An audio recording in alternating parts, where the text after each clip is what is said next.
Mamá, me chuqué la camisa blanca. Espérame, hijo, me voy a poner los lentes.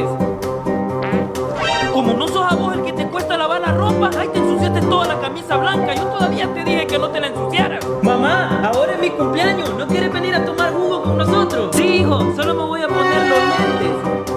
Eso no es ningún jugo, eso son bebidas alcohólicas. A eso te está enseñando el banco de tu amigo, ¿verdad? Mamá, te presento a mi novia. ¡Qué alegría, hijo! Quiero ver bien a tu novia, me voy a poner los lentes. Hola, suegra. Hijo, eso no es una mujer.